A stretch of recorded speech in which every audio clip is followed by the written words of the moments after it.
তারপর পরে ধর্মের গুরু ধর্মের নেতা মা আমিনাল্লাহ আহমদ মুস্তাফা জনাবে মোহাম্মদুর রাসূলুল্লাহ বলুন সাল্লাল্লাহু আলাইহি ওয়াসাল্লাম। তিনার প্রতি শত শত দুরূদ ও সালাম নাজিল হোক। আল্লাহুম্মা সাল্লি আলাইহি আল্লাহুম্মা বারিক আলাইহি। আমি আপনাদের সম্মুখে কুরআনুল কারীম থেকে একখানা আয়াত পাঠ করেছি। সেই আয়াতকে সামনে রেখে আমার বক্তব্য ইতি করব। আমা তৌফিক ইল্লা বিল্লাহ। আজকে আমার বক্তব্যের বিষয় হচ্ছে মরণ একদিন আসবে। আল্লাহ তাবারাক ওয়া তাআলা বলছেন, আকাশ বানালাম আমি, জমিন বানালাম আমি, বানাবার পরে আমাদেরকে আল্লাহ তাবারাক ওয়া তাআলা পৃথিবীতে পাঠালেন। পাঠানোর পরে আবার আল্লাহ রাব্বুল আলামিন স্পষ্টভাবে বলে দিলেন যে তোমাদেরকে আবার আমার কাছে আসতে হবে। তোমাদেরকে আমি শুধু পরীক্ষা দেওয়ার জন্য পৃথিবীতে পাঠালাম। তোমাদের যেদিন হায়াত শেষ হয়ে যাবে সেদিন আমার কাছে আসতে হবে। এর জন্য আল্লাহ রাব্বুল আলামিন বলছেন, বিসমিল্লাহির রহমানির রহিম, ইয়া আইয়ুহাল্লাযীনা আমানু কু আনফুসাকুম ওয়া আহলিকুম নার ওয়াকুদুহান নাসু ওয়াল হিজারা উইদ্দাত লিল কাফিরিন। হে ঈমানদার লোকেরা, হে পৃথিবীর মানুষেরা, তোমরা নিজে বাঁচো এবং তোমার পরিবারের লোকদেরকে বাঁচাও। কোথা থেকে? তোমরা জাহান্নামের আগুন থেকে পরিবারের লোকদেরকে বাঁচাও। আল্লাহ তাবারাক ওয়া তাআলা বলছেন, পৃথিবীতে আমি ঘোষণা করে দিলাম যে জাহান্নাম আমি 3000 বছর ধরে জ্বালিয়েছি। আর এই জাহান্নামে যাবে কারা? মানুষ, জিন এবং পাথর। আল্লাহ রাব্বুল আলামিন এই জাহান্নামকে 1000 নয়, 2000 নয়, 3000 বছর ধরে জ্বালিয়েছেন। এই জাহান্নামের আগুনের রংটা একেবারে কালো করে রেখেছেন। সেই জাহান্নামের আগুন পৃথিবীতে যদি এক টুকরো ফেলে দেওয়া হয় তাহলে সারা পৃথিবীটা জ্বলে পুড়ে ছারখার হয়ে যাবে, অন্ধকার হয়ে যাবে। আজকে আমরা পৃথিবীতে বসবাস করছি। আমরা আমাদের সন্তানকে কত আগলে রাখছি, কত আপদ বিপদ থেকে রক্ষা করার চেষ্টা করছি। একটা উদাহরণ দিয়ে বলছি, যখন একটা বাড়িতে তার পরিবারের লোক সহ রাত্রেবেলায় ঘুমিয়ে থাকে, এমতো অবস্থায় একজন লোক বাড়ির মালিককে গিয়ে বলছে তোমার বাড়িতে আগুন লেগে গিয়েছে।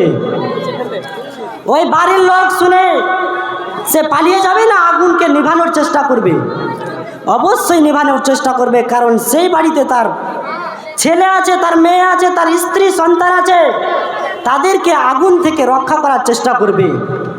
কিন্তু ভাই আমার, আপনি কি লক্ষ্য করেছেন সেই সন্তান, আপনি যার জন্য পৃথিবীতে আগুন নিভাতে গেলেন, আপনার বাড়িতে আগুন লেগে গিয়েছে ছেলে মেয়ে পুড়ে যাবে বলে, সেই সন্তানকে ভালোভাবে লালন পালন করছি না, সেই সন্তান জাহান্নামে পুড়ে ছারখার হয়ে যাবে। এটা কিন্তু আমরা ভেবে দেখিনি। মরণ একদিন আসবে, মরণ কাউকে ছাড়বে না।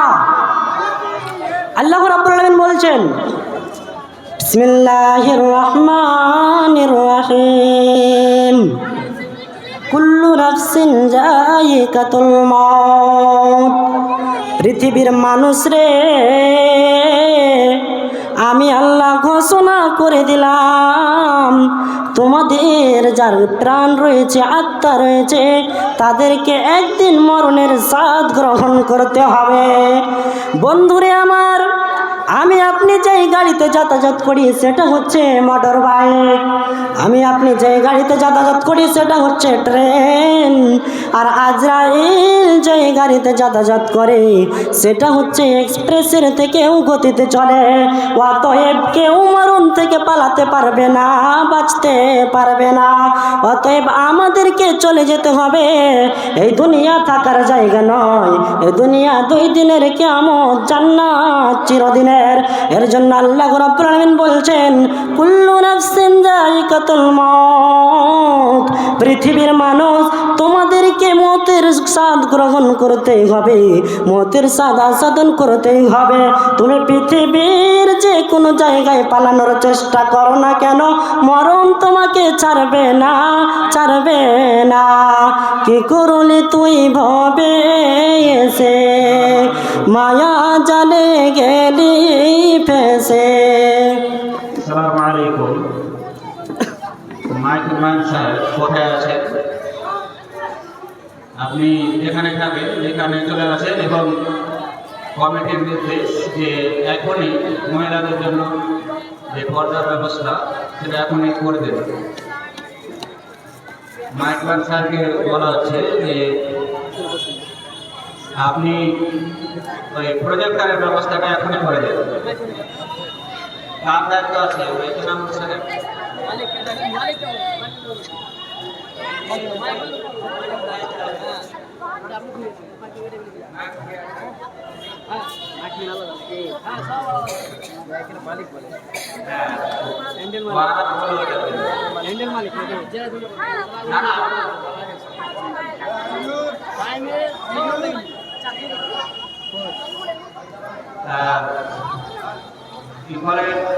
এনামুল হক সাহেব যে প্যান্ডেলের মালিক বড়কামগঞ্জ, আপনাকে অতি সত্ত্বর কমিটির পক্ষ থেকে নির্দেশ দেওয়া হয়েছে যে মহিলাদের জন্য পর্দার ব্যবস্থা এখনই করে দেন।